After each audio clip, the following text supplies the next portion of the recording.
ആശ്വാസധാരയുടെ പുതിയ എപ്പിസോഡിലേക്ക് എല്ലാ പ്രേക്ഷകർക്കും സ്വാഗതം. നമ്മളോടൊപ്പം കാഞ്ഞിരപ്പള്ളി രൂപതയുടെ അധ്യക്ഷൻ മാർ ജോസ് പുളിക്കൽ പിതാവാണ്. പിതാവെ സ്വാഗതം. ഞാൻ കത്തൊന്ന് വായിക്കാം. ഈ ആഴ്ച കിട്ടിയിരിക്കുന്ന ഈ കത്ത് എഴുതിയിരിക്കുന്ന ഒരു സൺഡേ സ്കൂൾ അധ്യാപകനാണ്. അദ്ദേഹത്തിൻ്റെ ചോദ്യം കുറച്ച് വിമർശനാത്മകമായൊരു ചോദ്യമാണ്, സഭാപരമായ ചോദ്യമാണ്. നഷ്ടപ്പെട്ട കുഞ്ഞാടിനെ അന്വേഷിച്ചു പോകുന്ന ഇടയൻ സുവിശേഷം നൽകുന്ന വളരെ മനോഹരമായ ദൈവസങ്കല്പമാണ്. മിശിഹായുടെ ശരീരമായ സഭയിൽ നിന്ന് വിഘടിച്ചു പോയ സഭാസമൂഹങ്ങളെ, മാറി നിൽക്കുന്ന ഗ്രൂപ്പുകളെ, വ്യക്തികളെ തിരിച്ചു കൊണ്ടുവരാൻ, സ്നേഹത്തോടെ ചേർത്ത് നിർത്താൻ, അല്ലെങ്കിൽ ഒന്ന് അന്വേഷിച്ചിറങ്ങാൻ സഭയ്ക്ക് ഇന്ന് കഴിയുന്നുണ്ടോ? ഇവർ വിഘടിച്ചു പോയത് പല കാരണങ്ങൾ കൊണ്ടാവാം. അത്തരം കാരണങ്ങളെ നാം അഭിസംബോധന ചെയ്യേണ്ടതല്ലേ? ഇവരോടുള്ള അനുഭാവപൂർണമായൊരു നിലപാട് ഇന്ന് സഭയ്ക്കുണ്ടോ? എന്തൊക്കെ ഈ മേഖലയിൽ ക്രിയാത്മകമായി നമുക്ക് ചെയ്യാനാവും? ഇതാണ് ചോദ്യം. വളരെ ആത്മാർത്ഥതയുള്ള സഭാസ്നേഹമുള്ള ഒരു വ്യക്തിയുടെ ചോദ്യമായിട്ടാണ് അല്പം വിമർശനത്തിൻ്റെ സ്വരം അതിനകത്തുണ്ടെങ്കിലും ഞാൻ മനസ്സിലാക്കുന്നത്. സഭയെ സ്നേഹിക്കുന്നത് കൊണ്ടാണ് അങ്ങനെ ഒരു കൂട്ടായ്മയിലേക്ക് നമ്മൾ വരണ്ടേ എന്ന ചോദ്യം. അതുകൊണ്ട് തന്നെ ഞാൻ അതിന് അഭിനന്ദനം അറിയിക്കുകയാണ്. വാസ്തവത്തിൽ ഈശോയുടെ ആഗ്രഹം എന്തായിരുന്നു? അവിടുത്തെ ആ സമാപന പ്രാർത്ഥനയിൽ, അന്ത്യപ്രാർത്ഥനയിൽ അത് വളരെ മനോഹരമായിട്ടുണ്ട്. യോഹന്നാന്റെ സുവിശേഷം 17-ാം അധ്യായത്തിൽ ഈശോ പ്രാർത്ഥിക്കുകയാണ്. ആദ്യം തൻ്റെ സ്ലീഹന്മാർക്ക് വേണ്ടി പ്രാർത്ഥിക്കുകയാണ്. പിന്നെ വിശ്വാസത്തിലേക്ക് കടന്നു വരുന്ന എല്ലാവർക്കും വേണ്ടി പ്രാർത്ഥിക്കുകയാണ്. പിതാവേ, നാം ഒന്നായിരിക്കുന്ന പോലെ ഇവരും നമ്മിൽ ഒന്നായിരിക്കേണ്ടതിന് ഞാൻ നിന്നോട് പ്രാർത്ഥിക്കുന്നെന്ന് പറഞ്ഞുകൊണ്ട് ഈശോ പ്രാർത്ഥിക്കുന്നത് അവിടുത്തെ അന്ത്യ അഭിലാഷം കൂടിയാണത്. അപ്പം എല്ലാവരും ഒന്നായിട്ട് ആ ശ്ലൈഹിക കൂട്ടായ്മയിൽ ഒത്തുചേരണം, അവിടുത്തെ സഭയിൽ ഒരുമിച്ച് ഒരേ വിശ്വാസത്തോടെ നിലകൊള്ളണം എന്നത് കർത്താവിൻ്റെ വലിയ ആഗ്രഹമായിരുന്നു. ആ പരിശുദ്ധ ത്രിത്വത്തിൻ്റെ കൂട്ടായ്മയിലേക്കുള്ള വളർച്ച, അതാണ് കർത്താവ് സ്വപ്നം കണ്ട ദൈവരാജ്യത്തിൻ്റെ ഭൂമിയിലെ രൂപം, അല്ലെങ്കിൽ സഭ എന്നതുകൊണ്ട് അർത്ഥമാക്കുക. പിതാവും പുത്രനും പരിശുദ്ധാത്മാവ് ഒന്നായിരിക്കുന്നു എന്നുള്ളത് ഏറ്റവും പൂർണ്ണതയുള്ള അവർണ്ണനീയമായ ഒരു ഒരുമയാണ്. ആ ഒരുമയുടെ പ്രതിഫലനങ്ങൾ തന്നെയാണ് സഭയിൽ ഉണ്ടാവേണ്ടത്. അവിടെ ഒരേ വിശ്വാസവും ഒരേ മാമോദീസായും എന്ന് പറയുന്ന ആ അനുഭവം, ആ ഒരു വിശ്വാസാനുഭവത്തിൽ ഒരുമിച്ച് സ്നേഹത്തോടെ പങ്കുവയ്ക്കുന്ന ആദിമ സമൂഹം, ആ ആദിമ സമൂഹത്തിലാണ് വാസ്തവത്തിൽ സഭയുടെ ആ തനിമ നമ്മൾ കണ്ടെത്തുന്നത്. അപ്പോസ്തലന്മാരുടെ പ്രബോധനം 2-4 അധ്യായങ്ങളിലൊക്കെ വളരെ വ്യക്തമാണ്. 2-ാം അധ്യായം 42-ാമത്തെ വാക്യം, അവർ അപ്പോസ്തലന്മാരുടെ പ്രബോധനം, അപ്പം മുറിക്കൽ, പ്രാർത്ഥന, കൂട്ടായ്മ എന്നിവയിൽ സദാ താല്പര്യപൂർവ്വം പങ്കെടുത്തിരുന്നു. അപ്പോൾ 4 പ്രധാനപ്പെട്ട പില്ലേഴ്സ് ഇവിടെയുണ്ട്. അപ്പോസ്തലന്മാരുടെ പ്രബോധനം, മിശിഹായിലൂടെ നൽകപ്പെട്ട ദൈവത്തിൻ്റെ വചനമാണ്. എഴുതപ്പെട്ട വചനമുണ്ട്, എഴുതപ്പെടാതെ കൈമാറപ്പെട്ട വിശ്വാസത്തിൻ്റെ പൈതൃകങ്ങളുണ്ട്. അത് സഭയിലൂടെ ഇപ്പോഴും തുടരുകയാണ്. എഴുതപ്പെട്ടത് വിശുദ്ധ ലിഖിതമായിട്ട് ബൈബിൾ നമുക്കുണ്ട്. എഴുതപ്പെടാത്ത വിശുദ്ധ പൈതൃകങ്ങൾ വെളിപാടിൻ്റെ ഒരു സോഴ്സായിട്ട് ഇന്നും സഭയിലൂടെ തുടരുകയാണ്. അതുകൊണ്ട് വത്തിക്കാൻ കൗൺസിൽ ദൈവഗർഭം, ദൈവിക വെളിപാട് എന്ന ആ ഒരു പ്രബോധനത്തിലൂടെ കൃത്യമായിട്ട് പഠിപ്പിക്കുന്നത്, ഡിഗ്രിയിൽ കൃത്യം പറഞ്ഞു വെക്കും, 2 സ്രോതസ്സുകളാണ് ഉള്ളത് ദൈവിക വെളിപാടുകൾക്ക്: എഴുതപ്പെട്ട ദൈവത്തിൻ്റെ വചനവും എഴുതപ്പെടാത്ത ദൈവികമായ വിശുദ്ധ പാരമ്പര്യവും. അപ്പോൾ ഈ അടിസ്ഥാനം അവിടെ ദൈവത്തിൻ്റെ വചനം എന്നുള്ളത്. 2-ാമത്തെ കാര്യം അപ്പം മുറിക്കൽ, പരിശുദ്ധ കുർബാന അർപ്പണം. അപ്പം മുറിക്കലെന്ന് ആദിമസഭ അതിനെ വിശേഷിപ്പിച്ചിരുന്നത്. കേവലം വെറും അപ്പം മുറിക്കലല്ല, പരിശുദ്ധ കുർബാന അർപ്പണമാണത്. അതിൻ്റെ ആദ്യ രൂപത്തെ അങ്ങനെയാണ് വിളിച്ചിരുന്നത്. ഈശോ തൻ്റെ ശരീരവും രക്തവും അവർക്ക് പങ്കുവെച്ചു കൊടുത്തതിൻ്റെ ആ പവിത്രമായ ആ അനുഭവം അവർ ആഘോഷിച്ചിരുന്നു. പിന്നെ പ്രാർത്ഥന, കൂട്ടായ്മ, ഇതെല്ലാം കൂടെ ചേരുമ്പോൾ ഈ 4 അടിസ്ഥാനങ്ങളും ചേരുമ്പോഴാണ് സഭയുടെ ആ ഒരു ശരിയായ ബന്ധം പൂർണ്ണതയിലെത്തുന്നത്. അപ്പസ്തോലികമായ കൂട്ടായ്മ അതിൻ്റെ ഭാഗമാണ്. അതുകൊണ്ട് അപ്പസ്തോലന്മാർ എവിടേക്ക് പോയാലും ഒരുമിച്ച് അവർ പങ്കുവെച്ചിരുന്ന ആ അനുഭവത്തിൽ തുടരുകയാണ് ചെയ്തത്. നമുക്കറിയാം, അപ്പസ്തോല പ്രവർത്തനം 15-ാം അധ്യായത്തിൽ ജെറൂസലേം കൗൺസിൽ വ്യത്യസ്തമായ അഭിപ്രായങ്ങൾ വരുന്നുണ്ട്. ഇവിടെ പത്രോസ് അതിൻ്റെ നേതാവായിട്ട്, ആ കൗൺസിലിൻ്റെ അധ്യക്ഷനായിട്ട് അതിനെ നയിക്കുന്നു. അപ്പം യാക്കോബിൻ്റെയും പൗലോസിൻ്റെയും ഒക്കെ വ്യത്യസ്തമായ അഭിപ്രായങ്ങൾ അവിടെയുണ്ട്. ഇതെല്ലാം സമന്വയിച്ചുകൊണ്ട് ശ്ലീഹന്മാരുടെ കൂട്ടായ്മയിൽ ഒരേ ആശയത്തിലേക്ക് നയിക്കുന്നത് പത്രോസിൻ്റെ ആ സാന്നിധ്യവും പത്രോസിൻ്റെ നേതൃത്വമാണ്. അപ്പോൾ ആ ശ്ലൈഹിക കൂട്ടായ്മയുണ്ട്. അതുകൊണ്ടാണ് സഭയുടെ ലക്ഷണങ്ങളായിട്ട് നമ്മൾ മനസ്സിലാക്കുന്നത്. സുവിശേഷത്തിലും ആദിമസഭയുടെ അനുഭവങ്ങളിലും ഊന്നി നിന്നുകൊണ്ട് 4 കാര്യങ്ങൾ: സഭ ഏകമാണ്, ശ്ലൈഹികമാണ്, സാർവത്രികമാണ്, പരിശുദ്ധമാണ്. അല്ലെങ്കിൽ ഏകമാണ്, പരിശുദ്ധമാണ്, ശ്ലൈഹികമാണ്, കാതോലികമാണ്, സാർവത്രികമാണ്. 4 കാര്യങ്ങളാണ്. അപ്പോൾ ഈ 4 കാര്യങ്ങളും അടിസ്ഥാനങ്ങൾ, ഈ 4 അടിസ്ഥാനങ്ങൾ ഉണ്ടാവണം. ഈ 4 അടിസ്ഥാനങ്ങളിൽ ഒന്നിക്കുമ്പോഴാണത് ഏറ്റവും പൂർണ്ണതയുള്ള സഭയായിട്ട് നമ്മൾ അനുഭവിക്കുന്നത്. അപ്പം അതിൽ നിന്നും പല കാരണങ്ങൾ കൊണ്ടും മാറിപ്പോയ സാഹചര്യങ്ങളുണ്ട്. പിന്നെ എന്തുകൊണ്ടാണ് ഇങ്ങനെ ഈ ഓരോ കാലഘട്ടത്തിൽ സഭയിൽ നിന്ന് ആളുകൾ വിയോജിച്ചുകൊണ്ട് പല സെക്റ്റുകളായിട്ട്? ഞാൻ അതിലേക്കാണ് വരുന്നത്. ഈ ഗ്രീക്ക് സഭയിൽ 11-ാം നൂറ്റാണ്ടിൽ ഗ്രീക്ക് പാത്രിയർക്കീസ് ആയിരുന്ന മൈക്കിൾ ജെർലാലിയൂസിൻ്റെ നേതൃത്വത്തിൽ ഒരു വിഭാഗം പെട്ടെന്നങ്ങ് മാറുന്നു ആ സഭയുടെ കൂട്ടായ്മയിൽ നിന്ന്. അത് വാസ്തവത്തിൽ അതിനെ വീണ്ടും വിലയിരുത്തി എന്തുകൊണ്ട് അങ്ങനെ സംഭവിച്ചുവെന്ന് കത്തോലിക്കാ സഭയുടെ നേതൃത്വം അതിനെക്കുറിച്ച് പഠിച്ചു കഴിഞ്ഞിട്ട് പുണ്യവാനായ 23-ാം യോഹന്നാൻ മാർപ്പാപ്പ തന്നെ അതിനെക്കുറിച്ച് മാപ്പ് ചോദിച്ചുകൊണ്ട് കത്തോലിക്കാ സഭ അന്നെടുത്ത ചില നിലപാടുകളുടെ തെറ്റുകളാണ്, നിലപാടുകളുടെ അവ്യക്തതകളും തെറ്റുകളും അതിന് കാരണമാക്കി എന്ന് പറഞ്ഞുകൊണ്ട് തിരുത്താൻ ശ്രമിക്കുകയും ആ സഭയെ കൂട്ടായ്മയിലേക്ക് തിരികെ വിളിക്കുകയും ചെയ്യുന്നുണ്ട്. ആ ഒരു തരത്തിലുള്ള സമീപനം കത്തോലിക്കാ സഭ മുൻപോട്ട് വെക്കുന്നുണ്ട്. പക്ഷേ ചിലപ്പോഴെല്ലാം ചില ശാഠ്യങ്ങളുടെ പേരിലോ ചില പ്രത്യേക സാഹചര്യങ്ങളുടെ പേരിലോ ചില നിലപാടുകളുടെ പ്രതിസന്ധികൾ സൃഷ്ടിച്ചത് മൂലമോ ഒക്കെ ചിലപ്പോൾ അടർന്നു പോയ സഭാ കൂട്ടായ്മകളുണ്ട്. വാസ്തവത്തിൽ അത് അപ്പസ്തോലിക കൂട്ടായ്മയിലേക്ക് എല്ലാവരും ഒന്നിച്ചു വരികയാണ് ആവശ്യം. കത്തോലിക്കാ സഭ ഇന്ന് അതിന് കൂടുതൽ പ്രാധാന്യം കൊടുക്കുന്നുണ്ട്. 2-ാം വത്തിക്കാൻ കൗൺസിലിന് ശേഷം കൂടുതലായിട്ട് ഈ ഒരു എക്യുമെനിക്കൽ മൈൻഡ് സെറ്റ് രൂപപ്പെട്ടിട്ടുണ്ട്. എക്യുമെനിസം സഭയുടെ ഒരു അനിവാര്യമായ ഒരു ഘടകമാണെന്ന കാര്യം, അതിൻ്റെ ഐഡൻറ്റിറ്റിയുടെ തന്നെ ഒരു ഭാഗമാണെന്ന് തിരിച്ചറിയുന്ന ഒരു കാഴ്ചപ്പാട് രൂപപ്പെട്ടിട്ടുണ്ട്. അതുകൊണ്ട് തന്നെയാണ് എക്യുമെനിക്കൽ മൂവ്മെൻറ്റ്സ് സഹോദരി സഭകളെന്നാണ് എപ്പിസ്കോപ്പൽ ചർച്ചുകളെ എന്ന് കത്തോലിക്കാ സഭ സംബോധന ചെയ്യുന്നത്. ഇപ്പോൾ സഹോദരി സഭകൾ എന്ന് അഡ്രസ്സ് ചെയ്യുന്നിടത്ത് ഈ കൃത്യമായിട്ട് ഹൈറാർക്കിയുള്ള സഭകളെ മാത്രമേ അതിനകത്ത് പരിഗണിക്കുന്നുള്ളൂ. എപ്പിസ്കോപ്പൽ ചർച്ചുകളെയാണ് അങ്ങനെ പരിഗണിക്കുന്നത്. അപ്പസ്തോലിക പാരമ്പര്യമുള്ള പൗരോഹിത്യമുള്ള സഭകളെയാണ് അത്തരത്തിൽ സഭകളെന്ന നിലയിൽ പേര് വിളിച്ചുകൊണ്ട്. കാരണം അത് ഈശോമിശിഹായുടെ ശരീരമാകുന്ന, അവിടുത്തെ തുടർച്ചയാകുന്ന ആ ഒരു സഭയുടെ കാഴ്ചപ്പാട് അതാണ്. ശ്ലൈഹിക അടിസ്ഥാനം അതിനുണ്ട്. ഞാൻ ആദ്യം പറഞ്ഞ ആ 4 കാര്യങ്ങളും അതിനകത്തുണ്ട്. വചനം, പരിശുദ്ധ കുർബാന, കുദാശകൾ, പ്രാർത്ഥന, കൂട്ടായ്മ, ഇതെല്ലാം അതിനകത്ത് വരുന്നുണ്ട്. അപ്പോൾ ആ ഒരു അടിസ്ഥാനത്തിലാണ് സഭ എന്ന പേരിൽ അത് അറിയപ്പെടുന്നത്. അതിൻ്റെ പൂർണ്ണതയിൽ അത് മനസ്സിലാക്കണമെങ്കിൽ അങ്ങനെയാണ്. വചനം തന്നെ സ്വീകരിച്ചുകൊണ്ടുള്ള സമൂഹങ്ങൾ പലതുണ്ട്, സെക്റ്റുകളായിട്ടെങ്കിലും അതിനെ ശരിയായ അർത്ഥത്തിൽ ആദിമസഭ മുതൽ ഇങ്ങോട്ട് തുടരുന്ന ആ അർത്ഥത്തിൽ അതിനെ കാണാനായിട്ട് കഴിയുകയില്ല. അങ്ങനെയുള്ള സഭകൾ കത്തോലിക്കാ സഭയിൽ തന്നെയുള്ള വിവിധ പാരമ്പര്യമുള്ള വ്യക്തിഗത സഭകളുണ്ട്. കത്തോലിക്കാ സഭയിൽ തന്നെ വിവിധ സഭകളുടെ കൂട്ടായ്മയാണ് കത്തോലിക്കാ സഭ. അത്തരത്തിൽ കത്തോലിക്ക വിശ്വാസം തുടരുന്നവരെ, ഒരേ വിശ്വാസം ഒരേ മാമോദിസായും സ്വീകരിച്ചുകൊണ്ട് അതിൽ തന്നെ പങ്കുചേർന്ന് ഒരേ പൈതൃകത്തിൽ പോകുന്ന, ഒരേ പൈതൃകം എന്ന് പറഞ്ഞാൽ ഓരോ കത്തോലിക്ക പൈതൃകത്തിൽ പങ്കുചേരുന്ന, മാർപ്പാപ്പായുടെ പ്രഥമ സ്ഥാനവും മാർപ്പാപ്പായുടെ പത്രോസിൻ്റെ പിൻഗാമിയാണെന്നുള്ള ആ പ്രത്യേകമായ നിയോഗവും അധികാരവും സ്വീകരിച്ചുകൊണ്ട് തന്നെ അപ്പസ്തോലിക കൂട്ടായ്മയിൽ ഒന്നിച്ചു ചേർന്നിരിക്കുന്ന സഭകളുടെ കൂട്ടായ്മയാണ് കത്തോലിക്കാ സഭ. അതിലേറ്റവും വലിയ മേജർ വിഭാഗമാണ് ലാറ്റിൻ കാത്തലിക്സ് എന്ന് പറയുന്ന വലിയ വിഭാഗം, പത്രോസിൻ്റെ തന്നെ പാരമ്പര്യം തുടരുന്നത്. പൗരസ്യ സഭകളും പാശ്ചാത്യ സഭകളും അങ്ങനെയുണ്ട്, കത്തോലിക്കാ സഭയ്ക്കുള്ളിൽ തന്നെ എന്ന കാര്യം നമ്മൾ തിരിച്ചറിയണം. അതുകൂടാതെ അതും സഹോദരി സഭകളെന്ന് നമ്മൾ പറയും. എന്നാൽ അതുകൂടാതെ കത്തോലിക്ക വിശ്വാസത്തിൽ നിന്ന് മാറിയ അപ്പസ്തോലിക സഭകളുണ്ട്.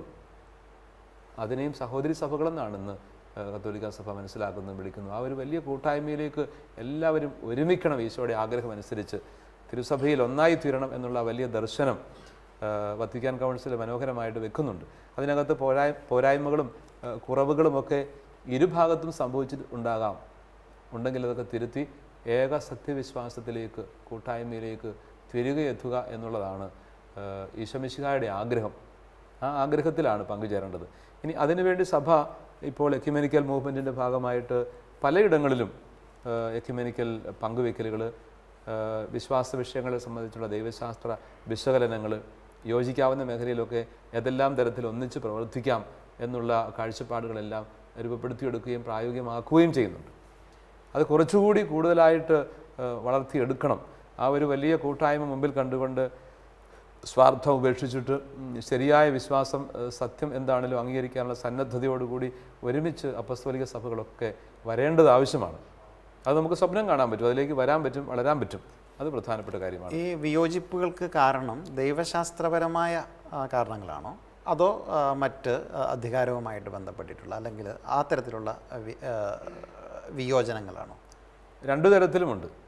രണ്ടു തരത്തിലും വരാം. ദൈവശാസ്ത്രപരമായ ചില തെറ്റായ വ്യാഖ്യാനങ്ങളും തെറ്റായ കാഴ്ചപ്പാടുകളും വിയോജിപ്പുകളിലേക്കും പിളർപ്പുകളിലേക്കും എത്തിച്ചിട്ടുണ്ട്. അതുകൂടാതെ അധികാര സ്ഥാനങ്ങൾ സംബന്ധിച്ച ചില തർക്കങ്ങളും വിഷയങ്ങളും അതുമായി ബന്ധപ്പെട്ട പല സ്വാർത്ഥ ചിന്തകളും എല്ലാം ഇതിൻ്റെ പുറകിൽ ഉണ്ട്. പിന്നെ ചില കടുത്ത നിലപാടുകൾ ചില സമയത്ത് സഭാ മേഖലകളിൽ നിന്നും എടുത്തതും അനാവശ്യമായ കടുത്ത നിലപാടുകൾ എടുത്തതും ഒക്കെ പിളർപ്പിന് കാരണമായിട്ട് വന്നിട്ടുണ്ട്. അതേസമയം തന്നെ നമ്മൾ മനസ്സിലാക്കേണ്ടത് ഈ സെക്റ്റുകൾ അല്ലെങ്കിൽ ഇങ്ങനെ ചില അപൂർണതയുള്ള പ്രബോധനങ്ങൾ നൽകുകയും ഒരുപക്ഷെ പല കാര്യങ്ങളെയും തെറ്റായിട്ട് വ്യാഖ്യാനിക്കുകയും ചെയ്യുന്ന വ്യക്തിഗത ഗ്രൂപ്പുകളുണ്ട്. അതൊക്കെ ഓരോ വ്യക്തികളുടെ അനിഷ്ടങ്ങൾക്കനുസരിച്ചുള്ള വ്യാഖ്യാനങ്ങളാണ്. പലപ്പോഴും വചനം അനുസരിക്കുന്നു, വചനം വായിക്കുന്നു, പഠിപ്പിക്കുന്നു എന്ന് പറയുമ്പോഴും ശരിയായ വിധം വചനം വ്യാഖ്യാനിക്കണമെങ്കിൽ മാതൃസഭയുടെ മടിത്തട്ടിൽ ഇരുന്നു കൊണ്ട് വേണം. സഭ അമ്മയാണ്, അതിന് അപ്പസ്തോലിക കാലം മുതലുള്ളൊരു വലിയ പിന്തുടർച്ചയുണ്ട്. മാതൃസഭയുടെ മടിത്തട്ടിൽ ഇരുന്നു കൊണ്ട് ആ സഭയുടെ വിശ്വാസവും പൈതൃകങ്ങളും വിലമതിച്ചുകൊണ്ട് വേണം ശരിയായ വിധം വിശുദ്ധ ഗ്രന്ഥത്തെ വ്യാഖ്യാനിക്കാനായിട്ട്.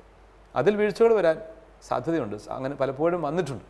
അങ്ങനെയൊക്കെയുള്ള 19-ാം നൂറ്റാണ്ടിലൊക്കെ ഉണ്ടായ പല ആവിർഭാവങ്ങൾ, പല സെക്റ്റുകൾ, പലതരം വ്യാഖ്യാനങ്ങൾ അങ്ങനെയൊക്കെ ഒത്തിരി വന്നിട്ടുണ്ട്. മാത്രമല്ല അടുത്ത കാലത്ത് തന്നെ എംപറർ എമ്മാനുവേൽ ട്രസ്റ്റ് എന്ന പേരിലും അതുപോലെ സ്പിരിറ്റ് ഇൻ ജീസസ് എന്ന പേരിലും ഇതര ചില പേരുകളിലുമൊക്കെ വഴിതെറ്റി വ്യാഖ്യാനിച്ചുകൊണ്ട് വ്യക്തിഗത ഗ്രൂപ്പുകൾ രൂപപ്പെട്ടിട്ടുണ്ട്. അങ്ങനെയുള്ള വഴിതെറ്റിയ വ്യാഖ്യാനങ്ങൾ തീർച്ചയായിട്ടും തിരുത്തേണ്ടതാണ്.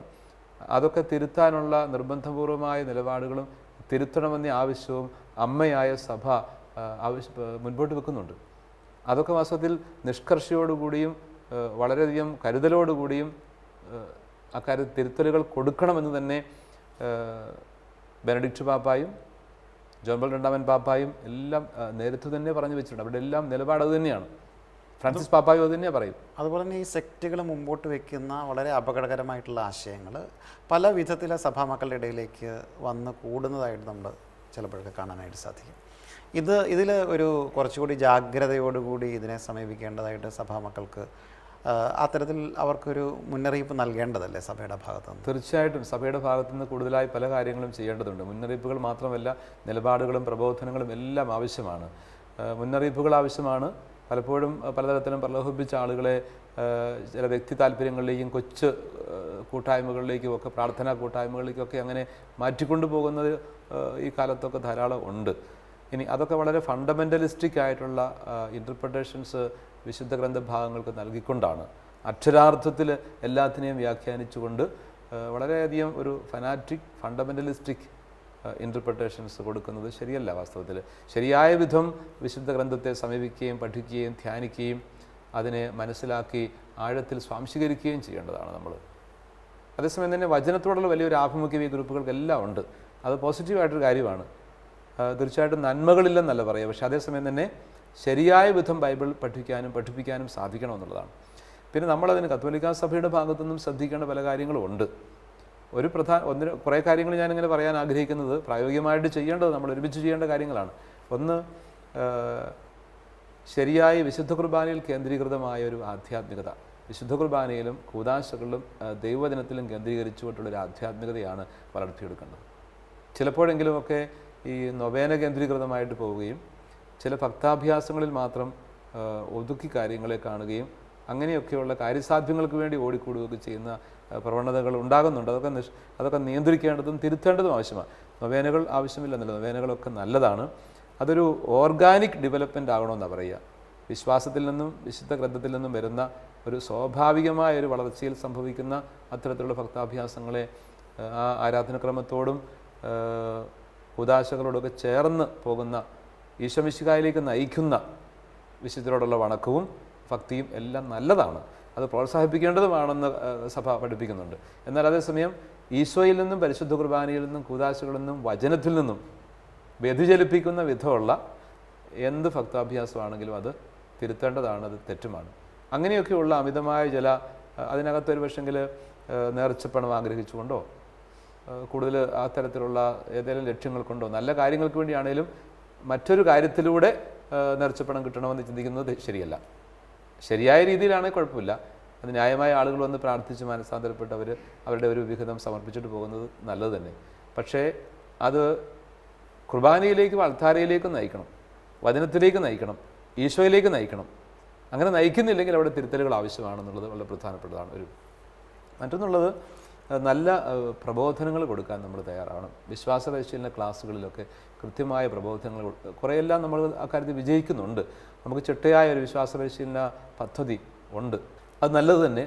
അത് കൂടുതൽ പരിപോഷിപ്പിക്കുക, അതിനെ കുറേ കൂടെ ആനുകാലികമാക്കുക, കുറേ കൂടി സജീവമായിട്ട് അധ്യാപകർ ഒരുങ്ങി പഠിച്ച് ഉത്തരം കൊടുക്കാൻ പാകത്തിൽ അതിന് സജീവമായിട്ടുണ്ടാവുക. അതോടൊപ്പം തന്നെ മാതാപിതാക്കൾക്ക് ശരിയായ മതബോധനം ആവശ്യമുള്ള മേഖലകളിൽ കൊടുക്കുക. മുതിർന്നവർക്കുള്ളൊരു കാറ്റഗേസിസ്, അഡൽട്ട് കാറ്റഗേസിസ് അത് ആവശ്യമാണ്. അപ്പോൾ അതിലൂടെ നല്ല രീതിയിൽ നമുക്ക് സഭയുടെ വിശ്വാസവും യാഥാർത്ഥ്യങ്ങളും സത്യവും ഒക്കെ പഠിപ്പിക്കാൻ പറ്റും. ഒപ്പം അതുകൂടാതെ മറ്റൊരു കാര്യമുള്ളത്, ദൈവശാസ്ത്ര കോഴ്സുകൾ വൈദികർക്കും സന്യസ്തർക്കും മാത്രം പോരാ, അത് അൽമായർക്കും അവൈലബിൾ ആക്കണം. ദൈവശാസ്ത്ര വിഷയങ്ങൾ കൂടുതൽ പഠിക്കാൻ അവസരങ്ങൾ കൊടുക്കണം. മാറിയ കാലത്തിൻ്റെ ധാരാളം ചോദ്യങ്ങളുണ്ട് പലർക്കും. അപ്പോൾ ഇന്ന് അങ്ങനെയൊക്കെ ഉള്ളത് രൂപതാ തലങ്ങളിലും സന്യാസമൂഹങ്ങളിലൊക്കെ രൂപപ്പെട്ട് വരുന്നുണ്ട്. തീർച്ചയായിട്ടും അതെല്ലാം ശുഭോദർക്കമാണ്. കൂടുതലായിട്ട് അൽമായർ ദൈവശാസ്ത്രം പഠിക്കാനും ബൈബിൾ കൂടുതൽ പഠിക്കാനും അങ്ങനെയുള്ള സഭയുടെ വിശ്വാസ വിഷയങ്ങളെക്കുറിച്ച് ആധികാരികമായിട്ട് മനസ്സിലാക്കാനും ചോദ്യങ്ങൾക്ക് ഉത്തരം കിട്ടത്തക്ക വിധം അതൊക്കെ ആളുകൾക്ക് കൃത്യമായിട്ട് അവൈലബിൾ ആക്കാനും ഒക്കെ സഭ കൂടുതൽ കരുതലും ശ്രദ്ധയും കൊടുക്കേണ്ടത് ആവശ്യമാണ്. ഇനി മറ്റൊരു കാര്യം ഈ മേഖലയിൽ ശ്രദ്ധിക്കേണ്ടത്, നല്ല ബന്ധങ്ങൾ സ്ഥാപിക്കണം. സഭയുമായിട്ടുള്ള സഭ എന്ന് പറഞ്ഞു കഴിഞ്ഞാൽ അത് മെത്രാന്മാരും മാർപ്പാപ്പായും മെത്രാന്മാരും വൈദികരും സന്യസ്തരും അൽമായരും ബഹുഭൂരിപക്ഷം വരുന്ന അൽമായരും ഉൾക്കൊള്ളുന്ന ഒരു അസ്തിത്വമാണ് എന്നുള്ള ഒരു അവബോധത്തിലേക്ക് എല്ലാവരും എത്തിക്കണം. അതുകൊണ്ട് പിതാക്കന്മാർ തമ്മിൽ, വൈദികരും മെത്രാനും തമ്മിൽ, വൈദികർ തമ്മിൽ, സന്യസ്തർ തമ്മിൽ, അതുപോലെ അൽമായരോടും എല്ലാം നല്ല ബന്ധം രൂപപ്പെടുത്തിയെടുക്കണം. ഒരിക്കലും നമ്മൾ ഇതെല്ലാം ഇങ്ങനെ ഓരോരോ കാറ്റഗറി ആയിട്ട് മാറ്റി വേർതിരിച്ച് കാണുന്നതും അപകടകരമാണ്. ഭിന്നതകൾ ഉണ്ടാകുന്നതിന് അത് ഇടയാകുന്നുണ്ട്. ഭിന്നതകൾ കാണുമ്പോഴത് ഉതപ്പുകളായി മാറുന്നു. ചിലപ്പോൾ ആളുകൾ അകന്നു പോകാനിടയുണ്ട്. അങ്ങനെയൊക്കെയുള്ള പ്രതിസന്ധികൾ ഉണ്ടാകുന്നുണ്ട്. അതുകൊണ്ട് ഒരുമയുടെ ഒരു ചിന്ത വളർന്നു വരണം. നിർഭാഗ്യവശാൽ എന്ന സഭയ്ക്കുള്ളിൽ പോലും അത്തരത്തിലുള്ള ഭിന്നിപ്പുകളും പലതരത്തിലുള്ള ആക്ഷേപങ്ങളുമൊക്കെ രൂപപ്പെട്ടു വരുന്നു. അകത്തുനിന്നും പുറത്തുനിന്നും ഒക്കെയുള്ള പലതരത്തിലുള്ള കടന്നുകയറ്റങ്ങൾ ഇതിനകത്ത് വരുന്നുണ്ട്. അത് വാസ്തവത്തിൽ അപകടകരമാണ്. ഇങ്ങനെയുള്ള പലതരത്തിലുള്ള പ്രതിസന്ധികളിലേക്കും പിളർപ്പുകളിലേക്കും സഭയെ നയിക്കുന്നതിന് കാരണമാകുന്നുണ്ട്. അതൊക്കെ ഒത്തിരി ശ്രദ്ധിക്കേണ്ടതാണ്. ഇത് വ്യക്തികളെ സംബന്ധിച്ച് പറഞ്ഞാൽ, ചില വ്യക്തികൾ ഒരുപക്ഷെ സഭയുടെ ഭാഗത്തു നിന്നുണ്ടായ എന്തെങ്കിലും തരത്തിലുള്ള, സഭയുടെ ഭാഗത്തു നിന്നല്ല, വൈദികരുടെ ഭാഗത്തു നിന്നോ അല്ലെങ്കിൽ സഭാധികാരികളുടെ ഭാഗത്തു നിന്നോ ഒക്കെ ഉണ്ടായിട്ടുള്ള ചില കാരണങ്ങളുടെ പേരിൽ ചില വ്യക്തികൾ വിഘടിച്ച് നിൽക്കുന്നു സഭയിൽ നിന്ന്, ഇടവക കൂട്ടായ്മയിൽ നിന്നൊക്കെ. അപ്പോൾ ഇത്തരം ആളുകളെ തിരിച്ചു കൊണ്ടുവരാനായിട്ട്, ആ കൂട്ടായ്മയുടെ ഭാഗമാക്കാനായിട്ടുള്ള നടപടികൾ, സ്റ്റെപ്പുകൾ സഭയുടെ ഭാഗത്തു നിന്ന് ഉണ്ടാവേണ്ടതല്ലേ? തീർച്ചയായിട്ടും ആവശ്യമാണ്. ചോദ്യത്തിൻ്റെ ആദ്യം തന്നെ ആരംഭിച്ചത് നഷ്ടപ്പെട്ട ആടിനെ തേടി പോകുന്ന ഇടയൻ്റെ കാര്യം പറഞ്ഞുകൊണ്ട് മനോഹരമായ ഒരു ഉപമയിലൂടെയാണ് അത് അവതരിപ്പിക്കുന്നത് തന്നെ. അതുകൊണ്ട് ഈ നഷ്ടപ്പെട്ടു പോവുക എന്ന് പറയുന്നത് വാസ്തവത്തിൽ ഏതെങ്കിലും കാരണവശാലൊക്കെ അകന്നു പോകുന്നവരാവാം. ചിലപ്പോൾ ഒരു വ്യക്തിയുടെ, ഒരു വൈദികൻ്റെ ശുശ്രൂഷ നേതൃത്വം കൊടുക്കുന്ന ഒരാളുടെ ഒരു കാർക്കശ്യമോ നിർബന്ധ ബുദ്ധിയോ ഒരു ദുശാഠ്യമോ അതല്ലെങ്കിൽ പ്രകോപനപരമായ വാക്കുകളോ ഒക്കെ മുറിപ്പെടുത്തിയിട്ടുണ്ടാകും. അങ്ങനെയൊക്കെയുള്ള സംഭവങ്ങൾ ഉണ്ടാകുന്നുണ്ട് ചിലപ്പോഴൊക്കെ. അങ്ങനെയുള്ള മുറിപ്പെടുത്തിയ ആളുകൾ ചിലപ്പോഴെല്ലാം അകന്നു പോയെന്നിരിക്കും. അവരെയൊക്കെ തിരികെ കൊണ്ടുവരാനുള്ള സത്വരമായ ശ്രദ്ധ വൈദികരുടെയും സന്യസ്തരുടെയും അൽമായ നേതാക്കന്മാരുടെയും ഒക്കെ ഭാഗത്തു നിന്ന് ഉണ്ടാവണം. എല്ലാവരും അക്കാര്യത്തിൽ വലിയ ശ്രദ്ധ, നമ്മുടെ കടമയാണത്. ഞാൻ മൂലം ഒരാൾ മുറിപ്പെട്ട് കഴിഞ്ഞാൽ ആളെ തിരിച്ചു കൊണ്ടുവരിക എന്ന് പറയുന്നത് എത്രയോ വലിയ കാര്യമാണ്. മുറിപ്പെടാതിരിക്കുക, ശ്രദ്ധാപൂർവം വിവേകത്തോടുകൂടി കർത്താവിൻ്റെ കരുണ വാക്കിലും പ്രവൃത്തിയിലും പാലിക്കുക എന്നുള്ളതാണ് പ്രമാണം. അത് വളരെ പ്രധാനപ്പെട്ട കാര്യമാണ്. എൻ്റെ അറിവിൽ ഞാൻ ഓർക്കുന്നു, ഒരുപക്ഷെ എൻ്റെ ചെറുപ്പകാലത്തൊക്കെ സംഭവിച്ചതായിട്ട് ഞാൻ കേട്ടിട്ടുള്ളൊരു കാര്യമാണ്.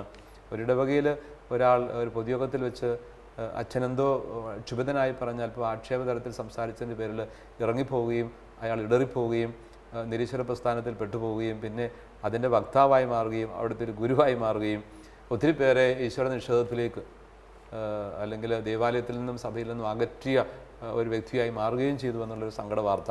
ഒരുപക്ഷെ ആ മുറിവ് ഉണ്ടാക്കുന്നതിന് കാരണമായി തീരുന്ന വ്യക്തി പിന്നീട് അത് തിരിച്ചറിഞ്ഞു പോലും കാണണമെന്നില്ല, അത് കാരണമാണ് അങ്ങനെ സംഭവിച്ചതെന്ന്. പക്ഷേ പിന്നീട് ദൈവത്തിൻ്റെ കൃപയാൽ ഒത്തിരി നല്ല മനുഷ്യരുടെ പ്രാർത്ഥനയും എല്ലാം കൊണ്ടാവണം അദ്ദേഹം തിരികെ വന്നു കുമ്പസാരിച്ച് പരിശുദ്ധ കുർബാന സ്വീകരിച്ച് സഭയുടെ മകനായിട്ടാണ് ജീവിതാന്ത്യത്തിൽ മരണം വരിക്കുന്നത് എന്നുള്ളതൊരു നല്ല കാര്യമാണ്. പക്ഷെ നമ്മുടെ വാക്കിലൂടെ മുറിപ്പെട്ടു പോയ ജീവിതങ്ങൾ അങ്ങനെ എവിടെയെങ്കിലുമൊക്കെ അലയുന്നുണ്ടെങ്കിൽ, അകന്നു പോകുന്നുണ്ടെങ്കിൽ അത് വളരെ സത്വരമായ ശ്രദ്ധയ്ക്ക് വിധേയമാക്കേണ്ട ഒരു കാര്യമാണ്. പ്രത്യേകിച്ച് വൈദികരുടെയും സന്യസ്തരുടെയൊക്കെ ഭാഗത്തു നിന്ന് ഇത്തരം പെരുമാറ്റങ്ങളിൽ കുറച്ചുകൂടി ഒരു ശ്രദ്ധ ഉണ്ടാവേണ്ടത് ആവശ്യമാണ്. മെത്രാന്മാരുടെയും വൈദികരുടെയും സന്യസ്തരുടെയും ശുശ്രൂഷ നേതൃത്വം കൊടുക്കുന്ന എല്ലാവരുടെയും ഭാഗത്തുനിന്ന് വലിയ കരുതലും ശ്രദ്ധയും ഈ കാര്യത്തിൽ ആവശ്യമാണ്. കരുതലോടുകൂടി ആർദ്രസ്നേഹത്തോടുകൂടി ഇടപെടുക. ഈശോയുടെ സമീപന ശൈലി അതായിരുന്നല്ലോ. തിന്മകൾക്കെതിരെ ശക്തമായിട്ട് നമുക്ക് സംസാരിക്കാം, പക്ഷേ പാപിയെ സ്നേഹിക്കുന്നവനായിരുന്നു കർത്താവ്.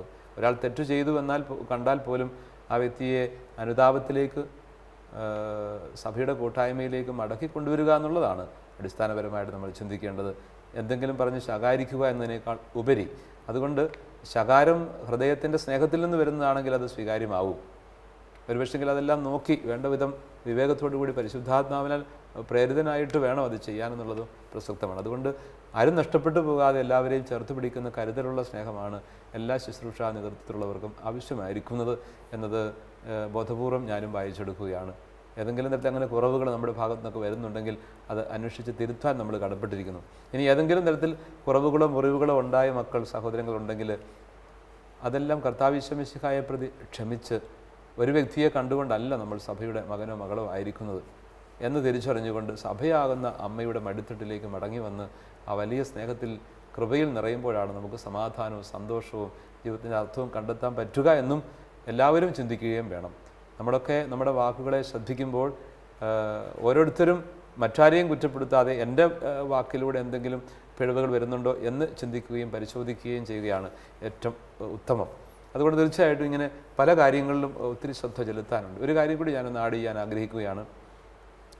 ഇടവക കേന്ദ്രീകൃതമായിരിക്കണം ആധ്യാത്മികത, കേന്ദ്രീകൃതം ആയിരിക്കരുത്. ധ്യാനകേന്ദ്രങ്ങളിൽ ഒത്തിരി നന്മ സംഭവിക്കുന്നുണ്ട്. ഒരുപാട് പേര് മാനസാന്തരത്തിലേക്കും ദൈവദിന അനുഭവത്തിലേക്കും ദൈവാനുഭവത്തിലേക്കും ഒക്കെ വരുന്നുണ്ട്, വിശുദ്ധ കുർബാന അനുഭവത്തിലേക്ക് വരുന്നുണ്ട്. ധ്യാനകേന്ദ്രങ്ങളും ധ്യാനഗുരുക്കന്മാരുടെ ഒത്തിരി നന്മയുണ്ടാകുന്നുണ്ട്. പക്ഷേ അവരെല്ലാം ശ്രദ്ധിക്കേണ്ട ഒരു കാര്യം, ചിലപ്പോഴെങ്കിലും ചിലയിടങ്ങളിലെങ്കിലും ശ്രദ്ധിക്കാതെ പോകുന്നൊരു കാര്യവും ഇതാണ്. സ്വന്തം ധ്യാനകേന്ദ്രങ്ങളെ കേന്ദ്രീകരിച്ചുകൊണ്ട് ആളുകളെ അടുപ്പിച്ച് നിർത്തുകയെന്നോ ആ ഒരു ആധ്യാത്മികത സൃഷ്ടിക്കുകയോ ചെയ്യാനായിട്ട് പാടില്ല. മറിച്ച് അവരെ അവരുടെ ഇടവക സമൂഹത്തിൻ്റെ മുഖ്യധാരയിലേക്ക് കൊണ്ടുവന്നിട്ട് അൾത്താരയിലേക്ക് നയിക്കുക, ഇടവക സമൂഹത്തിലെ സജീവ സാന്നിധ്യമാക്കി മാറ്റുക. അങ്ങനെ സ്നേഹിച്ചും പങ്കുവച്ചും ജീവിക്കുന്ന ഒരു കൂട്ടായ്മയായിട്ട് ഇടവക മാറുന്നതിന് അവർ കാരണമായി തീരണം. അതിനുള്ള ഒരു തരത്തിലുള്ള ഗൈഡൻസാണ്, പ്രബോധനങ്ങളാണ് ധ്യാനകേന്ദ്രങ്ങളിൽ നൽകേണ്ടത്.